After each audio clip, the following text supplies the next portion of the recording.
You're listening to the Archaeology Podcast Network.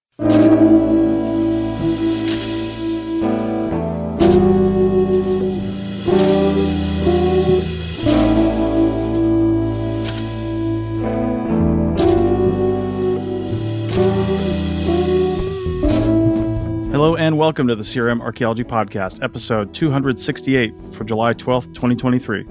I'm your host, Chris Webster. On today's show, we talk about making this job work while raising children. So make sure you pay the babysitter because the CRMArchaeology Podcast starts right now. Welcome to the show, everyone. Joining me today is Heather in Southern California. Hi, everyone. Bill in St. Croix. Hello. And Doug in Scotland. Hi, y'all. All right, so you guys don't know this, the ones that are listening to the show here, but we are actually recording about 15, 20 minutes late today. And Doug, I think you've got the reason for us, the topic of the day. Yes, yeah. So the reason I'm late is because of children. And that's the topic of our episode today, children in archaeology. How do you do it? Or don't, as the case may be for some of us. Indeed. But I believe, as Chris is the only childless person on the podcast today, you have apparently some strong opinions you'd like to give us poor folk who have children in archaeology. Listen, I just want to know, we record this, for everybody that's listening here, we record this on a Sunday morning for most of the people on the show, except for Doug, where it's 8 hours away from now. So it's like 4 something in the afternoon, almost 5, over in Scotland. And I just got to know, like, this is only an hour. It's an hour once every 2 weeks. It's 0.01% of your time for the entire 2 weeks. And yet it seems like kids always take a factor in, not just you, Doug, but anytime I'm dealing with like somebody else with children and I know they have a partner, I don't know what time of day it is, I don't know what their situation is, but it seems like they can't come up with a time when they don't have to personally deal with the kids. They're still doing it while they're on the show. And I'm like, can't you just like get some help? Like, what's going on there? Oh, wow, Chris. Yeah, man. Yeah, not only that, Chris, but that is the help. If we don't raise it, words. who's going to take care of you when you're old? I know. I'm just saying. It's 1 hour. 1 hour. That's all I'm saying. That's your incipient help. Oh man, I'm gonna throw out some stats on this. So like for like my public archaeology stuff, like I had to look this up for a while ago for a presentation and all this thing. Like there's this huge thing, and like so if you go to like your state archaeology society in the States or your local society, your city one, or I don't know, Pennsylvania has like a dozen like regional ones or something like that. Sure. And in the UK, there's hundreds of these ones, and the average age is probably like pushing 70 at a lot of these things. It's like a lot of older people, and everyone's like, oh yeah, there's such a, like, I swear to God, every few years there's a survey, and people are like, oh, the average age is like 68, 70. They're going to die off. How are we going to keep all these groups going? And of course, it's been 20 years of this. And the reason is because, once you retire, you actually have time to have like passions and stuff like that. And I actually looked up the stats, and like the people who are retired have something like a ridiculous 30 hours per week of like leisure time. And then the one group that has the least of like all the demographics are women with children, and their leisure time is like half an hour. So Chris, when you're asking like, why can't we just find an hour, man? Like that's double the leisure time that people with. I shouldn't say that, because like fathers get. Not every father, and it's not, it depends on relationships, but usually women take the brunt of childcare. So like, yeah, they're the least. So like, maybe a father might have like an hour and a half, but yeah, perfect. Man, like Doug, statistically, yeah, there is no time. Doug, you're not a woman, and all I'm asking for is an hour. Those are probably including the time that we're in the bathroom. I think that's what they're putting as the male leisure time, is just that, right? Because we go in there and lock the door and just hide with our head in our on our knees and just with our face in our Right. hands. Just, I don't want to Right. go back out there. I don't want to go. I mean, The this Oh, silent man. weeping there, Bill. The silent weeping. Yeah. This show is only really possible because my wife did for many years when my kids were little occupy them, find Yeah. some kind of a way for them. And I, when I was in Arizona, I literally used to sit in a closet and record the podcast. I know. And I could hear them knocking on the door trying to find me. And I would just hide in there to find that hour. That's how you do it. Either you hide under the bed, you hide in the closet, you lock the door in the bathroom and hide. If you don't hide, you're only going to be on that 30 minute free time thing when they're little. Well, and Doug, I understand. Then when they get I older, understand. it's awesome because then you have tons of time because they don't want to have anything to do with you. And now all the shit that you didn't do for like 14 years while they were little, you now have to do every day. Otherwise, the whole ship's going to sink. Right. And Doug, I understand not really having a separate space to record in because you live in the UK, so you probably live in a 125 square foot, studio apartment like everybody else does there, unless you're rich. Dude, it's I'm like not one direction or the millionaire. other. Yeah, exactly. That's massive. That's massive. You're on like American versions of like space and like rooms and stuff. What? My RV's probably bigger than your Triple apartment. digits? Like we kind of semi are joking here, but honestly, like how many? Can you do square meters? How many square meters is your RV there, Chris? Let me do a conversion real quick. Let's see. Okay. 350. 500 square feet, 600 square feet. About 32 square meters. Okay. So my place is slightly bigger than yours, but but there's a kid that runs all of those meters. But there's no kids. That's right. Yeah. Exactly. So like, Chris, no you kids. practically have like 600 square meters there in terms of space. It feels like it might be only 30, but it feels like 600 without children. Well, not really though. My wife is into knitting and crafting, so most of the square meters we have are taken up by yarn storage or in-work projects. So, yeah, but yarn doesn't make any noise or move. It's true. It's true. Yes. Yarn is not actively trying to kill other yarn. We can stack yarn up to the moon and it still wouldn't be the same as a toddler. Okay, so let's get into this. I think, Bill, you of all of us, especially on the podcast here, because you've had little kids. At least you did back in the beginning of the podcast, and you were doing field work, and you were going to school at various points, and you had kids, and you have a wife, and you had field work, and you're working CRM, and I mean, how did you even like get close to making it work besides staying in a closet? Hiding in a closet crying was one piece, except for when I was recording the podcast. That was, that was one way that I managed it. But, aftercare was like a critical piece. And then I was fortunate that my wife had a job where she could like drop kids off and I could pick up, or vice versa. Mm-hmm. So when I was still doing CRM and my son was little, if I was in town, then I could drop my son off at aftercare. Or preschool, actually before he was in school, preschool, right? So I could take him to preschool, and then my wife could get him afterwards, and we had to pay I don't think that folks really understand, but it's like more than a mortgage to pay for preschool for 2 kids. No. And so, and it doesn't matter where you live, man. Yeah, if it's cheap definitely somewhere, then that means that you're just still paying less money than someone like San Francisco, but either which way, it's pretty much the equivalent of a mortgage. And so we were, we had to pay the extra because, of course, somehow aftercare is like, you can show up in the morning with seconds to go before you go to your job, drop your kid off, race to your job, and then start working.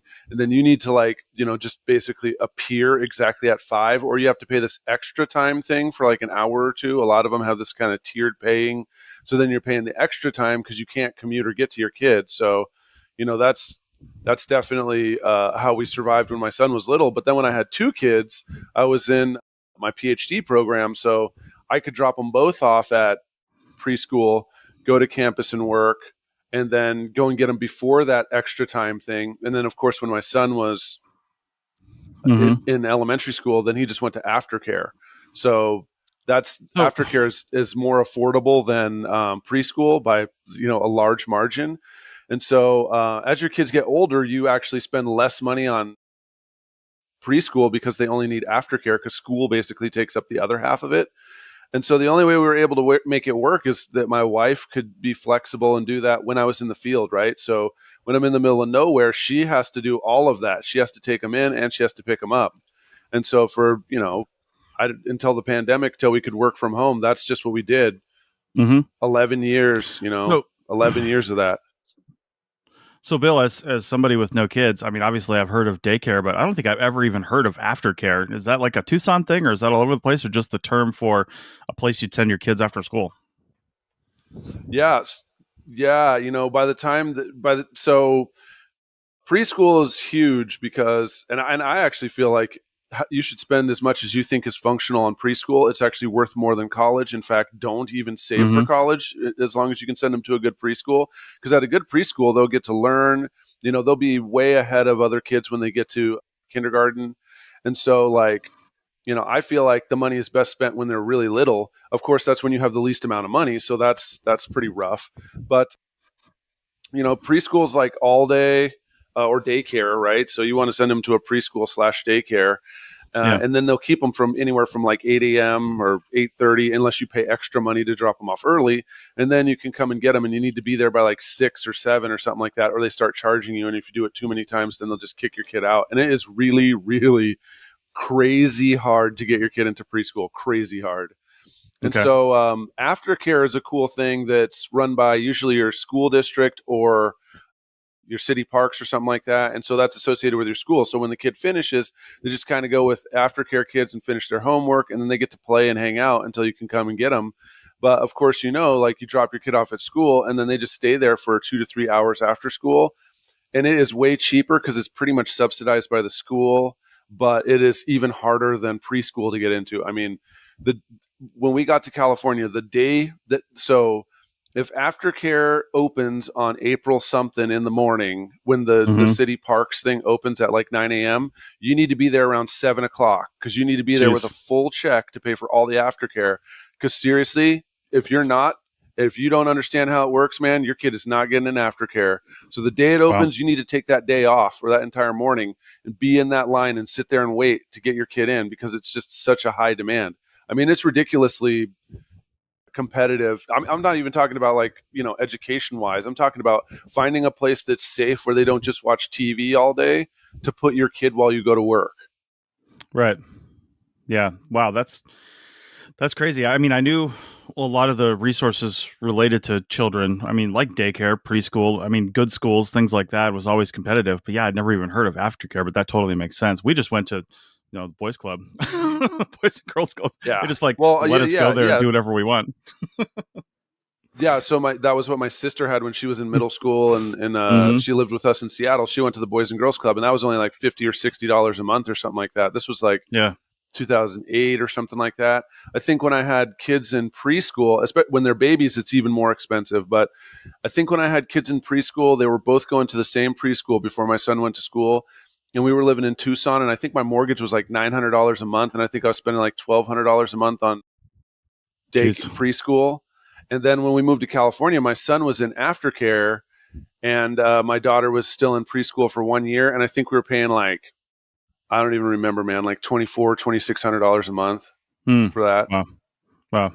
And you got to pay for the aftercare in either 2 lump installments, just the way it works in my area, or pay it all at once. And we would always pay it all at once just to make sure that we didn't get slammed later on. So then we have time to save up to pay for the other kids' preschool, which was like, $1,100 a month or something like that for 1 month. And I had to be there by 6 o'clock on the dot, or I got $50 every like 10 minutes that I was late. And I took the subway. So, when you're riding on the subway, if it's late, they just start racking on the fees and there's nothing you can do. They're like calling you instantly, like compulsively calling you. Where are you? Where are you? Where are you? Just to know you're getting $50 just to know. And it's just the worst thing in the world. So you got to really leave work in the Bay Area. You got to leave like an hour and a half, 2 hours early to make sure that you're there because you can't tell what's going to happen on these roads. So that's why one person's got to go in early and the other person's got to drop them off. And then the other person leaves early. And then my wife would like work and she wouldn't get home till like 7 because it's an hour and a half or so on our commute. Yeah. Jeez. Yeah, All right. and that's when everyone's in town and working together. Man, well, I don't even have kids, but you're wearing me out just telling the story. So let's take a break.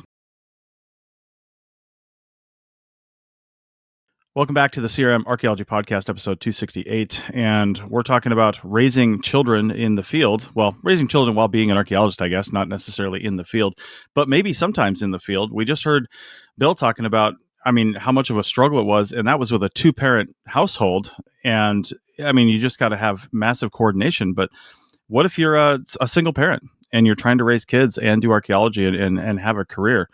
Heather, you've got some really detailed experience with that. How'd you do it? Yeah, I sure do. Well, so when I started, my kids were, 6 and 9 when I started in CRM. So it's a little different. I didn't have the daycare thing, but I will say that when I did have my kids were smaller, and as far as everything that Bill is saying, and I'm not going to reiterate it, is correct. I went a little different route. I decided that with my other career or what I did to make money before I went into CRM, I focused on. I said I was going to not do a regular daytime job until my kids were in school, meaning kindergarten. But I did preschool. So I did work a little bit during the day, but it wasn't like I had to be here at this time until this time. So I did something called a cooperative preschool, which allowed me to work 3 days a week and then 2 days. So the parents are part of the preschool. So you put in 2 days with the preschool and you have really good, sometimes a lot of times these are offered with like adult schools or parks and rec departments in a city. And they're actually excellent because they're run by people who are child development experts with masters or PhDs in child development, have been doing this for many, many years. And the concept behind it is that they teach parents how to parent better, and while also being a preschool. And it's a full-time preschool. The kids go 3 times. Well, I didn't say full-time, like from 8 until about 1:30. And Okay. And then you put in 2 days, then that gives you 3 days to have that period of time where you can work. And so that's what I did. Plus I would work at night when my then husband would come home and he was caring for the kids. But basically I didn't start working until they went to sleep, basically. Yeah. So it was tough, it's tough and set me up for never having a good night's sleep, but which is carried through the rest of my life. But so when I ended up going into CRM and my kids were 6 and 9, actually even a little bit earlier than that, I think it was 4 and when I really, really began, it was about 4 and 7. Yeah. I had a very, very good friend that would care for my children. I was also going to school at the same time, and I was working full time, and I was in graduate school.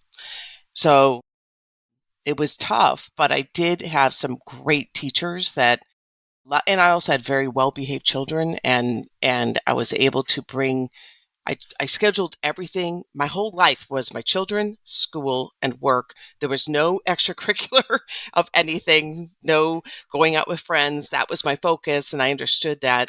And it was, it was taxing, but I'll tell you one thing, it bonded my children and I together. Now, if this, there could have been a myriad of different ways that this could have gone, but I think the bind that my children, or the closeness that I have with my children, is because we were a team together. This was not something that mom was doing alone. They understood that this was something we were doing together so we could have a better life.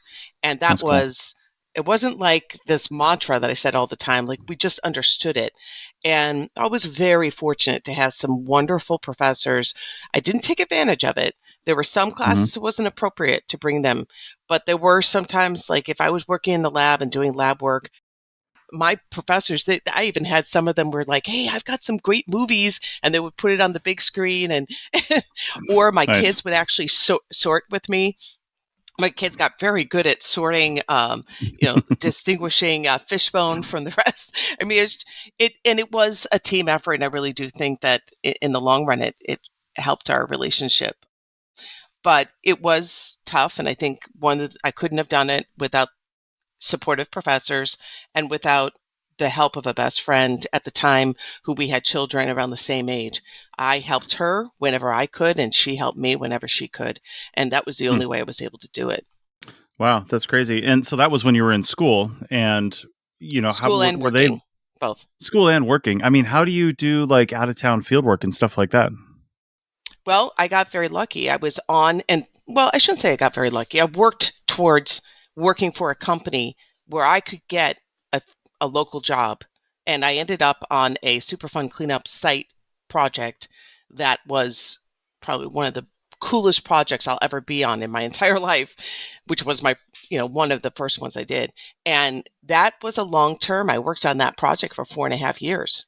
And so that didn't happen by accident though either. I pursued something like that. I knew that the only way to do this was if I could have a local type job that would sustain me through that period of going to school.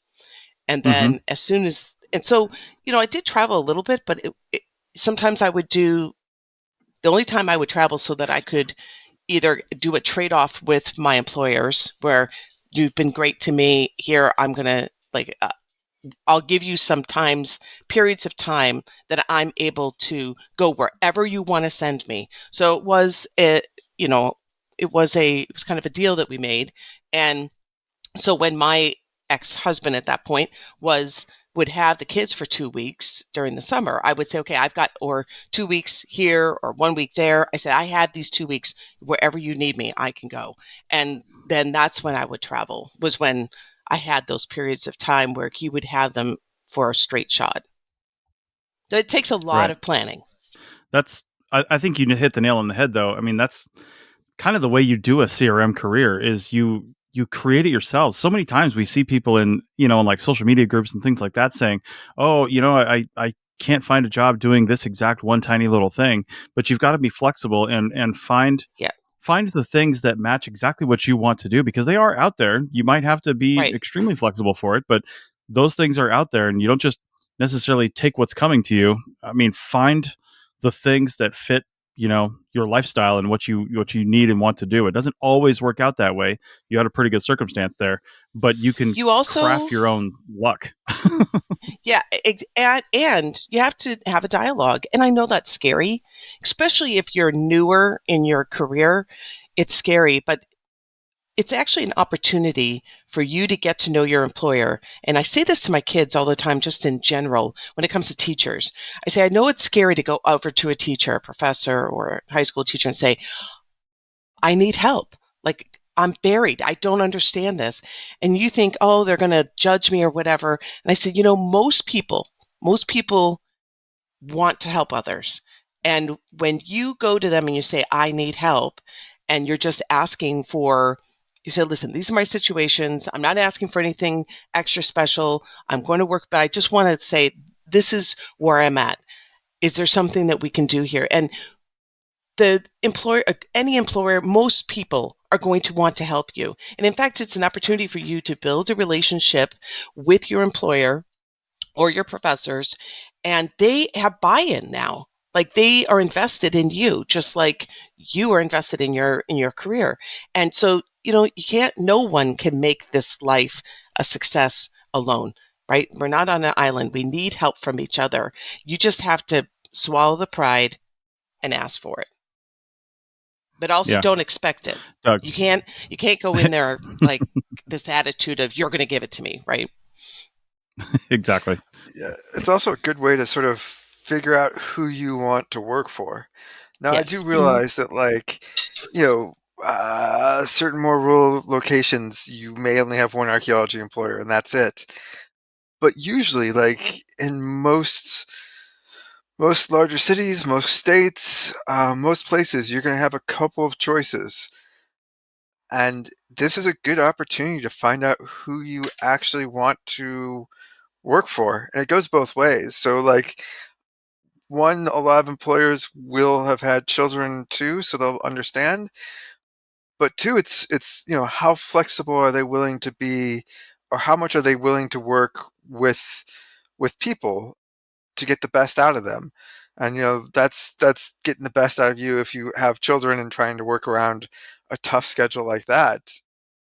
So it is a good opportunity. As Heather said, don't expect it, but it is a good indication of a good employer if they are willing to work with you around issues like that. And I think as Heather was saying, you have to ask, make that ask. And especially it'll be intimidating when you're maybe like, this is your first job and you're afraid of losing that job and that experience. But I would say it's better to get that out of the way earlier than suffering and waiting for years only to find out that you actually really don't want to be working for that employer anyways.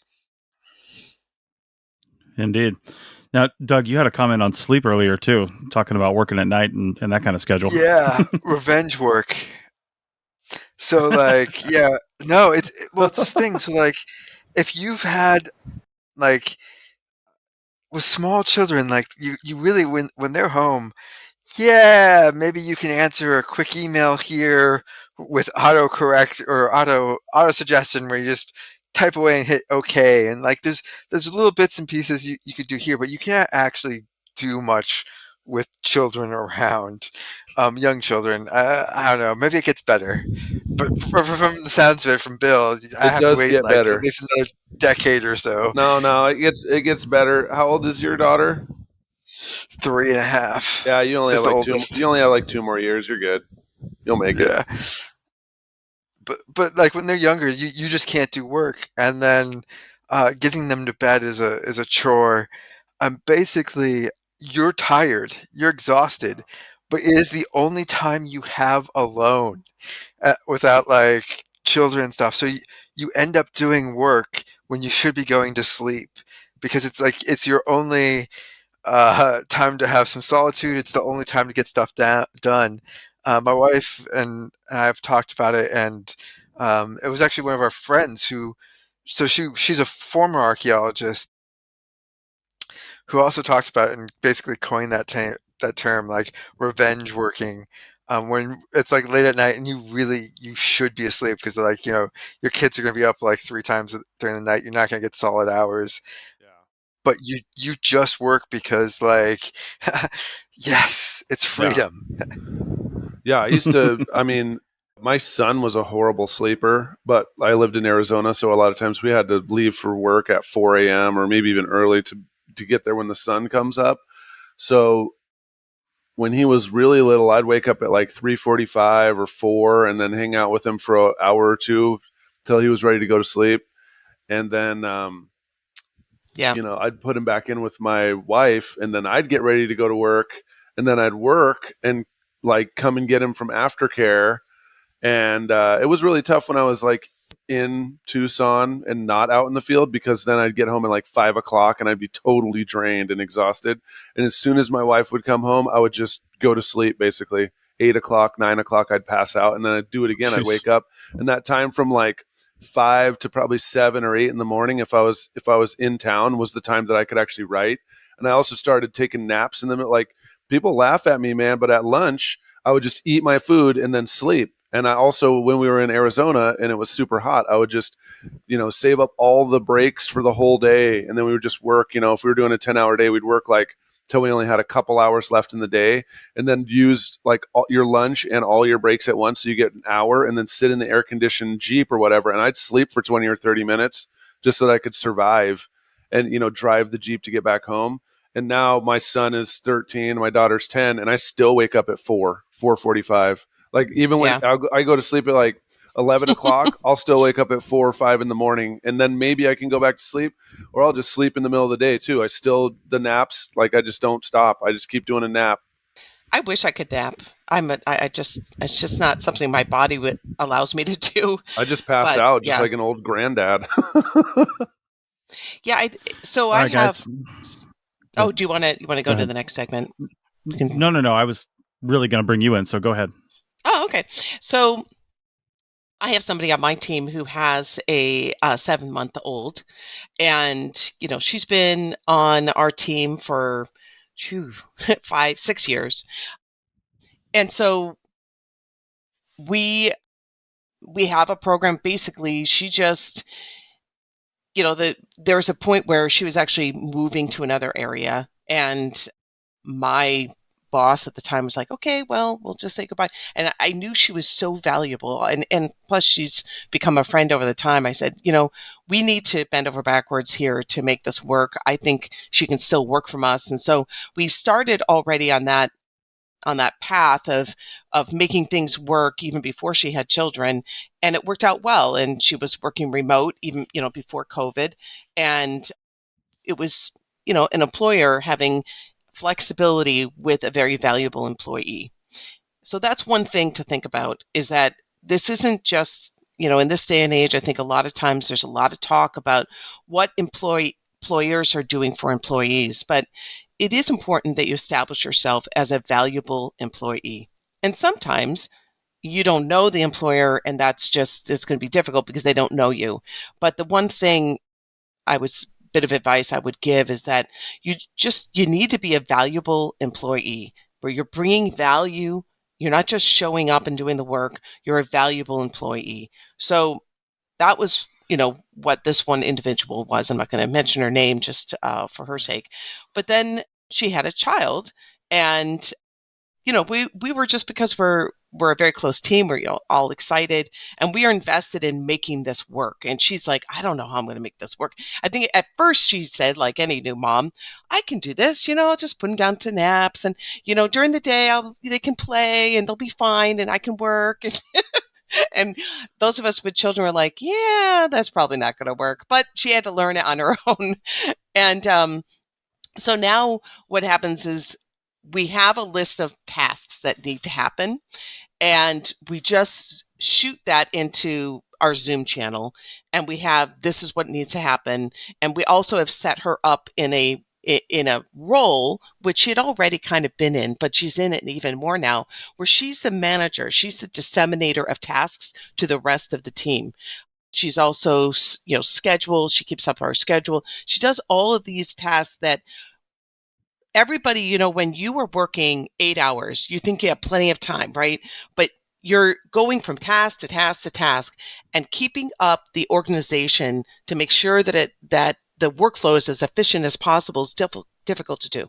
And so that's her role. So, and that's a perfect job to do when you have 5 minutes here and 5 minutes there.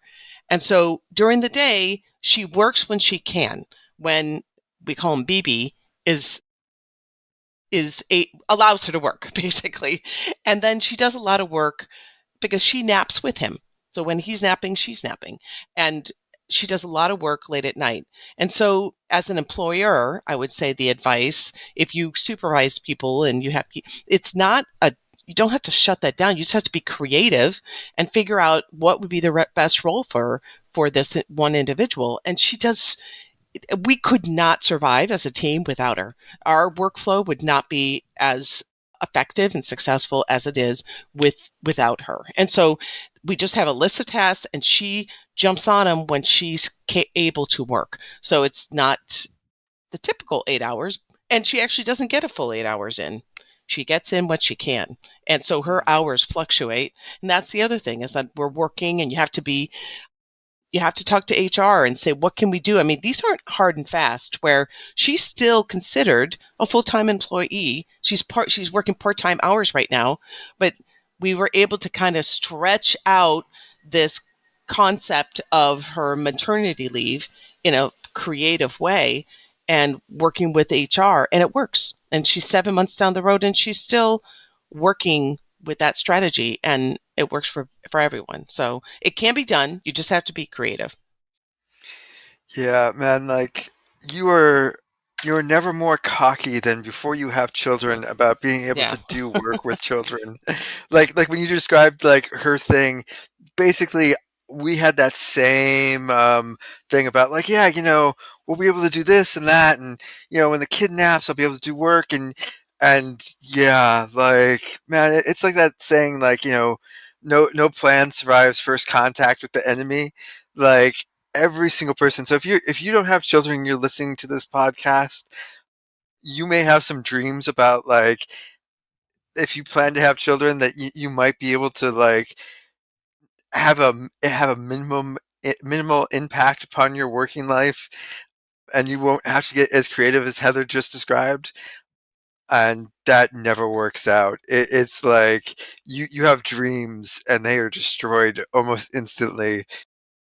But it is possible, as Heather described. Like you have to Mhm. get more creative.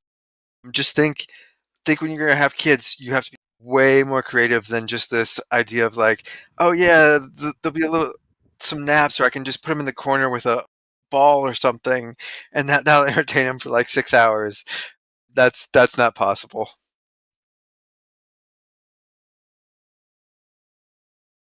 Welcome back to the CRM Archaeology Podcast, episode 268. So we've heard some good experiences and some advice along the way, but do we want to, unless you guys have anything else you want to really get out there, I want to really push on this segment, at least by the end of it, some, maybe best practices that you've just learned along the way, keeping in mind that everybody's situation is different. So these would be best practices that work for you guys. What really helped you get through, and then people have to pick and choose what works best for themselves, and then maybe share this episode just as a conversation starter on your socials, and say what you did and see what other people did.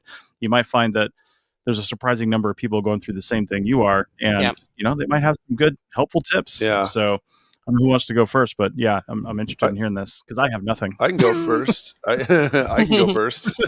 I mean, the best thing about having kids is they bring you back into the present of like what really is happening and what really matters, right? Yes. And even though it seems like they're, things like, you put butter on the wrong side of the bread or something else, they're growing and they're trying to learn how to handle their emotions through experience with all different kinds of stuff, happiness and disappointment and stuff. But your kids bring you back to the moment and give you something to think about besides your stupid career. Your stupid job will drink all of your life. Amen. It will take everything and more of you. It'll suck your whole soul down if all you do is spend all your time thinking about money, what other promotions, what other little gadgets and junk you can get in houses. But the only reason to even have all that stuff is because you're a human being. And kids help you remember that. They help you remember why we're even doing this, why there are people, why we call ourselves, sapient. And then it's also great to see them grow, right? Like it's just really cool to watch them grow over time and figure so many things out. And, even folks who spend a moderate amount of time with their kids will share a lot of important memories and events with them and give them experiences. And then when you do them, I mean, same things that you used to do when you're a kid and you do them with your kids, it changes the whole meaning, right? And it makes you feel something completely different that you didn't feel before. And it does give you kind of an insight into what your parents were thinking when they took you on that adventure or they provided that opportunity, right? So I just say that, folks, it's absolutely worth it. If you're going to be a parent, don't worry about how you're going to figure it out. Don't worry about, what's going to happen with archaeology and how you're going to do all this other stuff, because there's pathways for it to happen. And also there's the reality that if it doesn't happen, you still have your kid and you still have your family. And that's what actually really matters. Yes. Amen. I would say everything that Bill just said. So I'm not going to reiterate. I completely agree. That having children isn't for everyone. So I would say I would encourage those who are employers or managers, if you don't have children, that you talk to friends that do, so that you do have a perspective and you can have some compassion. Because I do see that there's, I've seen a lot where there's supervisors and employers that haven't had children that just don't have the compassion for their staff that do. And somehow you have to have some kind of understanding. I think just, talking to friends that do have children and trying to get that perspective is good. But I think that don't be discouraged. You can have children. Again, I was a single mom. I worked full time and I was in graduate school and I did it. But the only way I did it was with the help of good friends and compassionate professors, and a great employer. And so, if you don't have that, then this is, just like Doug said, an opportunity for you to find that. And, that's what life is. Life is, throws situations at you that can either, if you allow it, can take you down the road of negativity and disappointment, or it's an opportunity for you for change and to make your life better. And so it is possible. You just have to find the right partners to make it possible. I'd also like to build on that a bit too, that suggestion that Heather made about supervisors who are understanding. I have worked in CRM and, academia with a bunch of absolutely horrible people who have kids who are sacrificing that time with that child and with their family so that they can do their job. And you can't fix someone who is damaged so badly that they won't pay attention to what's really going on in their life and are sacrificing everything, right? And so there's going to be supervisors who have no idea what it's like to be a parent. There's supervisors who have kids who are horrible parents and just treat their employees really horribly because they feel like whatever this stupid CRM project or this archaeology site or this book or whatever ignorant class they're teaching is the sum of their whole life. There's no way you can avoid those folks in archaeology. Sadly, there just is a lot of people. There's a lot of people who thought that they just had to basically forget about being a parent and forget about having a child just so that they could pursue this career. So, you're going to encounter them. I don't know what to say about that stuff. It's up to you how you deal with them. In my experience, I just look at them as like, that's a sad example of what I never want to be in life. Someone who has a kid who has spent all their time writing these books or being a professor or serving on committees that do nothing. I mean, that's what I don't want to do with my life. Yeah. Man, to follow up with Bill, I would, there's no guarantee that if someone has had children that they will be a understanding boss. In fact, probably some of the worst people you will ever meet, and this is not just for parents, but this is across all groups, people with disabilities, minorities, the worst people tend to sometimes be the people who did it and got out and they're just completely oblivious to how hard it is, and then have somewhat of a chip or a bit of a snide well, I did it, why can't you? And you're yeah, your partner stayed home with the children and did it. That's you made enough money so that you could have a single income household, and you essentially had a 24-hour childcare there with your partner, but those people will be completely oblivious. So I don't think there's I have a boss who they chose not to have children, and he's pretty good when I'm like, hey man, it's 10 o'clock. I'm going to miss most of today because I need to go pick up my child from the nursery because they're puking everywhere. Sorry. And they'll be like, yeah, nah, no worries about it. And they don't have children. He doesn't have children. So yeah, I'd say people who do have children will be more likely to be considerate, but also some of the worst people you're ever going to meet are the ones who had children and think it's an easy thing to do because of their circumstances, and you should just suck it up and get a full-time nanny like they did. Oh my goodness. Yeah, I've met those people, but it goes across all sorts of groups. Anything, people will be you run into sort of the disability environment in archaeology or any disability environment, the people who are disabled but have got by will have a huge chip on their shoulder about oh, I did it, why can't you? Right. So it covers a lot of different things. One last sort of comment. Oh, sorry, Heather. Go ahead. No, you go ahead. I had something to respond to that, but you finish and then I'll say it. I'm going to change to a slightly different topic. So okay. You comment and then I'll come back. Okay. So what I was going to say is, again, I don't want to sound like that person who's saying I did it, you could do it too. I just want to give, and I don't think that that's what you're saying, but I want to give encouragement. It can be done, but I think there's two things that you have to do in order to make this happen.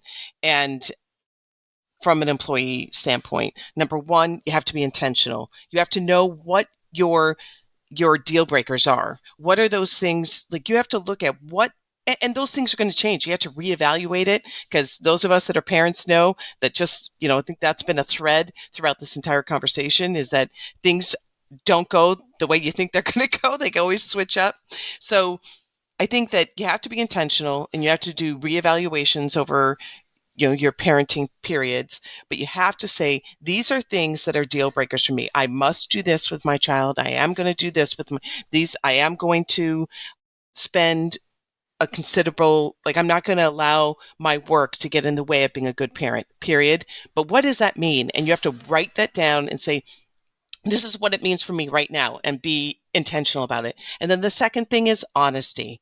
So you have those times where you go to your employer and say, listen, I'm stuck. I don't know, my friend didn't show up, and my kids have not been picked up yet, or I went to drop them off at daycare and something happened, the plumbing blew and they had to close the daycare, or whatever. Those things happen. And so as long as you're honest, we all know there's people that use children as an excuse to not be responsible employees.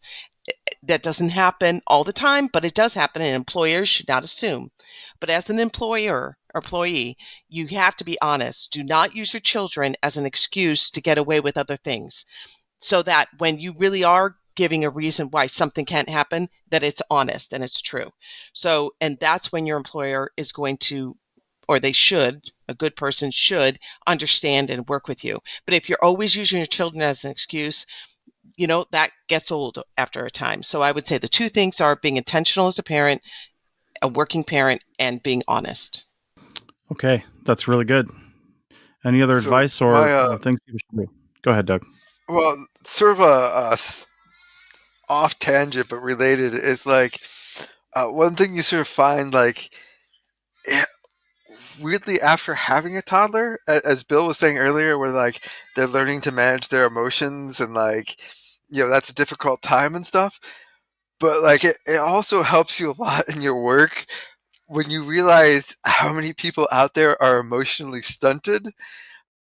And you're just like, oh man, I get it now. And you're like, well, yeah, they have the emotional capacity of a toddler, and that's the way they act the way they do. And it helps you walk away from toxic people in the field when you're able to sort of get that view of oh, no matter what they do, they're never going to be able to control their emotions, because they're 30, 40, 50, or 60, and it hasn't happened yet. It's probably not going to happen.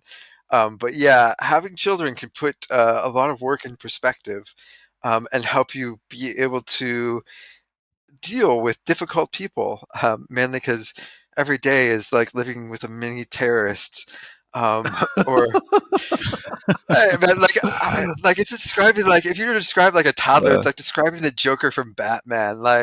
Yeah, sometimes they're just gonna go in there and they're gonna be like, I choose violence. Today is violence.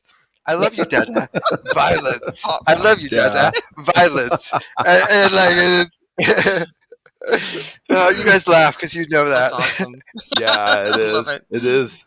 They even have face paint too, just like the Joker, and they don't want you to wash it off either. No, never. Yeah, the other thing I would say is, it gives you something to think about outside of work, because your work has to stop when you go home, because you can't work anymore because you have a family and everything, right? Yes. So if you have a partner, you can just sit there and grind all day, all night. Yes. You never have to stop. But when you have kids, they kind of make you stop. And also a lot of the stuff that I used to not like about work, like team building or the constant chilling or people always wanting to hang out and stuff. Well, now I don't have to do any of that because I have my kid, and I never have to do any of that extracurricular friendship anything anymore. And it's great, because then you're with other parents who have other jobs and other things to do, instead of always having drinks with the crew and then always having this and always hanging out and always going to their barbecue. It's great, unless they have kids. Then sometimes you're roped into that. I'll say that, preparing for being a working parent, if you have the ability to do it, if you're young, you want children, you need to start making those plans now. Start, trying to find an employer that you know is going to work with you. Like, we should all be trying to, working for or looking for employers. I know it can be scary, but when you're working for someone and you know that that person is not workable, that person is not, reasonable, understand that it's not going to get any better. It will likely get worse. So if you're in that situation, you have an employer that is not reasonable and you intend to have children, it's probably now is the best time to start moving forward. Because I know we say, or, Yep. looking for somebody else. I know that we say, well, just, we're saying, find a better employer. But when you are, let's say, a single mom and you have to bring in money, you can't just go and quit your job and find someone else. I mean, you don't even know where that someone else is. So I think doing that ahead of time and being intentional with making sure that you're setting yourself up, if you have the luxury of doing that, I highly suggest that. And then the other thing is that I do want to encourage anyone who is, members, please, if you have any questions, I'm open. Just tag me. I'm happy to help. I love, helping others through being a working mom, even whether you're in a marriage or you're out, or a working parent, I should say, working dad also. So I'm here for you. Please reach out. Okay. Well, with those words of encouragement, I think, because, you guys have all been through it and you guys have done it. So it's proof that it can be done, I suppose. It's not for everybody, but you gotta plan it out and make sure it works. But anyway, I don't have anything else to say on this because I have no kids and it's not looking good for the future. So that's, I know, Chris. Do you have any more comments as a non-child person, or wait? Listen, Wait, hold on. We're supposed to be using this from the dictionary thing, like a person afflicted without children. I think is what we're supposed to call you. Right. Yeah, you got to be PC A about person it. afflicted with free time. I will say the only reason we record this so early in the morning on a Sunday is because of you, Doug. So I think we're going to move this back to, say, Tuesdays at 4 p.m. Pacific so you can revenge record at 1 a.m. That's what I'm thinking. We won't hear the kids. They'll be asleep. We'll have to whisper then so that no one wakes up like, Yeah, okay, exactly. I don't have anything to say this week at all. I don't want anyone to hear me. Nice. Unless you All clean right. out the closet, All right. Doug. I'm telling you, clean out the closet. It's a comfortable place to record. Oh man, they don't call them closets here. They call them cupboards. Okay, well, That's cupboard. true. That's true. Cupboard, Sleep closet, in the cupboard. podcast room. That's right. All right. Well, with that, thanks a lot. Comment, share, and we'll see you guys next time.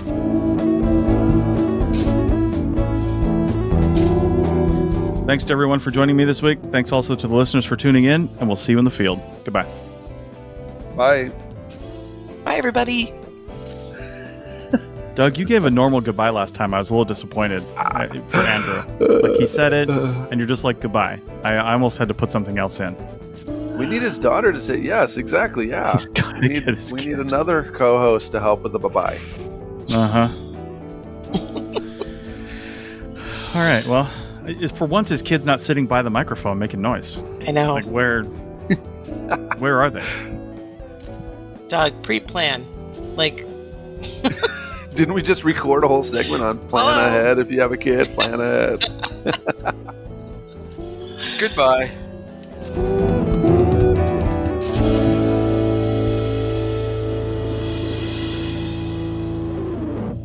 This episode was produced by Chris Webster from his RV traveling the United States, Tristan Boyle in Scotland, DigTech LLC, Culturo Media, and the Archaeology Podcast Network, and was edited by Chris Webster. This has been a presentation of the Archaeology Podcast Network. Visit us on the web for show notes and other podcasts at www.archpodnet.com. Contact us at chris@archaeologypodcastnetwork.com.